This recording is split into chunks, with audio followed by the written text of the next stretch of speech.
Welcome to Module 8. In this module, we will follow up on Module 7. We'll talk about what now? What do we know about best practices? What are the questions? And what do we do from there? Where do we move to try to work with first responders to deal with the stresses of their work?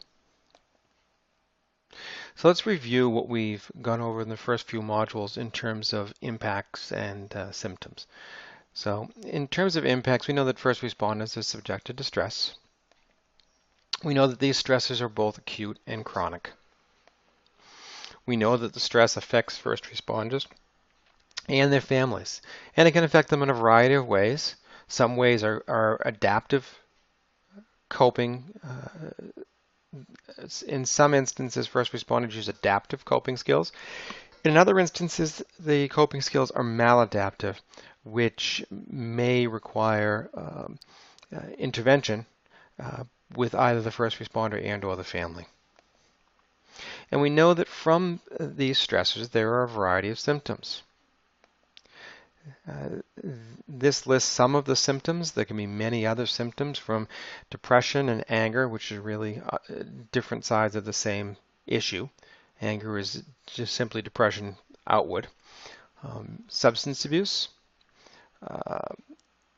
may begin as a social gathering with a drink, may evolve to significant drinking or drug use that is both unhealthy for the first responder, but impacts their ability to relate to the world and significant others. Marital discord, and ultimately can lead, as we saw in the last module, to suicidal ideation and suicidal action.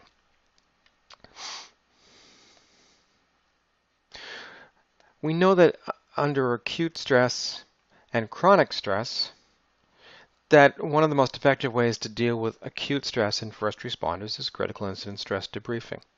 It's tested, it's been researched, and it's been found to be very effective with that particular acute stress. It's not effective with chronic stress. In fact, with chronic stress, there are very few interventions that we know are effective at this point. But we do know some components of what that treatment might look like. We need to help the first responder build a sense of belonging, a sense of community where they can gather support. And whether that community is family, whether that community is peers at work, whether that community is some other group of people that the first responder feels safe and comfortable with, church as an example. Those are important. It's important that the first responder not feel isolated, not feel that they have to carry all of these stressors alone. That's already built into the first responder identity. We want to try to dissuade that and help first responders understand that they can receive support from their communities, from their peers. We need to normalize talking about experiences. We talked about how first responders tend to be, quote, macho, tend to be the strong ones, the ones that come in emergencies to save people. That's what we put on first responders. First responders accept that identity to the extent that by talking about struggles, that can often be seen as a weakness by and among first responders. We need to normalize the ability to talk about these stressors. And we need to help first responders feel as a greater control over their environment. So what do we mean by this? Well, first responders work in unpredictable settings. Whether it's a fire where you don't know if the building or the structure is going to collapse, whether it's a police officer, you don't know what's going to happen in a traffic stop, the military, you don't know what's around the corner or up over the next hill. Those are out of control situations that likely we can't help the first responder control. But what we can help them control is their daily life. Feel as though they have more more ability to control the way they respond and the way they experience their environment outside of the immediacy of an incident. And that's been shown through literature to be very important in terms of helping the first responders' stress to abate. So what do we know? We know that research has been very slow to suggest solutions to chronic first responder stress. Research has identified first responder stress for decades now. Research has identified components of stress, outcomes of stress, symptoms of stress, the impact of the stress on suicide of first responders. But research has been much slower to suggest alternatives and effective interventions. Some of the pieces that you'll be reading in this module do begin to talk about some of the factors for resiliency, such as there's a Japanese study that I apologize, the translation may be difficult to read. Some words may be chopped out, but the premise of the study is that firefighters who confide in their spouses about incidents tend to be emotionally healthier. So that's some very important research that's moving in a direction of building community, building sense of control for first responders. But we know that there's a lack of treatment for chronic stress. Acute stress we treat really well with CASD, but chronic stress we don't do so well at. We do know that whatever treatment we develop needs to be culturally sensitive to first responders. And not in the sense of being respectful of the culture the way we would other ethnic, racial, and linguistic cultures. In this sense, we're developing culturally sensitive treatment because if it's not culturally sensitive, it'll likely be rejected. It'll likely not be utilized in the way that we expect. And that's why in this instance, culturally sensitive treatment is so important. And we need to figure a way to strengthen protective factors. I was just talking about the Japanese study. What other protective factors are there that we can help first responders to develop earlier in their careers to mitigate the effect of a career's worth of stress? So the one best practice, and I say best practice in quotes because it's still a fairly new intervention, and while organizations that are using peer-to-peer find it to be effective, there's little research showing that it is or is not effective. But it certainly appears to have some promise, and we need to gather more information about it. So what is peer-to-peer? Let's talk about it a little bit to understand it. So peer-to-peer is a team of professionals working together. Much like the critical incident stress debriefing, there are various levels, various types of professionals: clergy, first responders, therapeutic professionals working together to be available for first responders. By having first responders as part of this team, it respects the culture. First responders can talk to first responders. They not only speak the language, they understand what's acceptable, what's not acceptable. They understand how far they can proceed down a certain path before there'll be pushback. It makes it easier for first responders to talk about what's going on in their life. And the first responders on the peer-to-peer team have therapists that they can consult with or can refer to when cases require that. But as I said, much more research is needed to understand whether this is an effective intervention and will be an effective intervention in the long run, or how we can modify it to make it more effective. So the way the peer-to-peer works, and there is a video following this of the Manchester, New Hampshire Police Department's peer-to-peer program.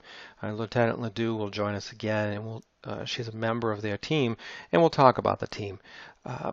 But essentially, the peer-to-peer team is available and broadly makes their availability known throughout stations to officers, and not just when things are problematic. In Manchester, there's an overlap between the peer-to-peer team and the critical incident stress management team. It's not essential, but there is in this department. And peer-to-peer works in one of two ways. Three ways.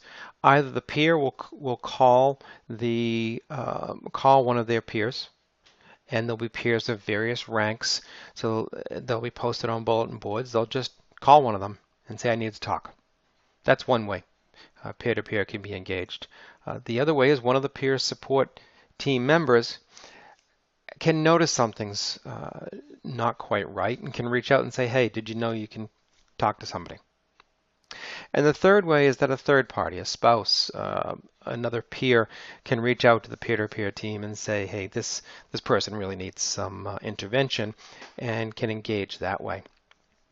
Again, it's voluntary, and it's informal. It may be as informal as sitting down for a cup of coffee, just talking to another first responder who knows what you're going through, who knows what the situation is, who knows what the stress is, and has been there before. May have actually been in the exact same situation that is causing you, or several of the same situations that are causing you stress. And the peer first responder can then refer the person on for professional treatment if that's what becomes necessary, or it may just terminate after a couple of coffees, getting together and just talking about issues. That may be all it takes. So the program, and Lieutenant Ledoux does a much better job discussing it than I do, but the program is able to be flexible based on the needs of the individual first responders, which will vary from person to person. This intervention is being used in several jurisdictions around the country right now. It's being used in Florida, in Broward County. It's being used in Houston, Texas, in their fire EMS department. It's being used in Manchester, as well as Boston in their police departments. Houston, in particular, instituted the peer-to-peer team after they had 7 suicides in 6 years. So the question that remains is, how effective is this type of intervention? And is it an intervention that we need to improve and or expand on throughout the life cycle of the first responder's career? If we find it to be effective, objectively effective, how do we engage first responders earlier in their career so that rather than trying to undo the impact of long-term stress, we're dealing with the impacts of stress on an ongoing basis, and how much more effective will that be? These are all research questions that really need to be explored further. But in the interim, this is currently the approach that is being followed by many fire police departments, as well as the military, which also has utilized and is utilizing peer-to-peer interventions for soldiers. So how does that impact us? What's our role? If you are a first responder, your role may be a little bit different in that you're part of the culture, but most social workers are not first responders. So how do social workers engage and assist first responders in this process? There are a number of different ways, and the most notable is that we are well positioned to not only to assist, but to shape this field. We as a profession, remember your strengths-based perspective, we are a profession that doesn't necessarily look to fix problems as much as we look to help people use their natural resources and to use their natural strengths to improve their situation. In a peer-to-peer approach, that may be the most effective intervention, is to help rebuild the natural strengths of people as opposed to trying to diagnose and treat that way. And as a result, we are very well positioned to do that. We're also positioned to help with conducting this research. Once we've identified through research successful interventions, from our policy perspective, we're positioned to advocate for needed changes. And this advocacy will be at all levels. The advocacy will be among first responders to help them understand the impact, among first responder organizations, town governments, city governments, as well as state governments. And ultimately, we may well be part of these teams. We may be the professional connected to a peer-to-peer team, advising first responders on impacts of stress and effective coping and interviewing techniques to help first responders to understand and refer appropriately. And ultimately, where first responders are seeking individual treatment, we may be the ones providing that treatment. As responses to first responder stress have been slow to develop, it is clearly left a void that needs to be addressed for all types of first responders. The military, as we talked about, has been doing some research, but again, they're researching how to identify risk factors. The research that's out there has clearly identified and articulated the problem. What we have yet to articulate are the interventions that will lead to successful remediation of the chronic stress that's impacting our first responders. These 8 weeks go by very quickly in these online classes, and while this class has not provided answers, I hope through the 8 weeks we have been able to frame the questions more effectively, frame the considerations more effectively, and ultimately helped you gain an appreciation and a beginning understanding of what it means to be a first responder, why first responders are so resistant to traditional treatments, and ways that we might utilize to engage and intervene with first responders that they can accept. Your feedback is essential. This, as I said at the very beginning, it's the first time we've taught this course.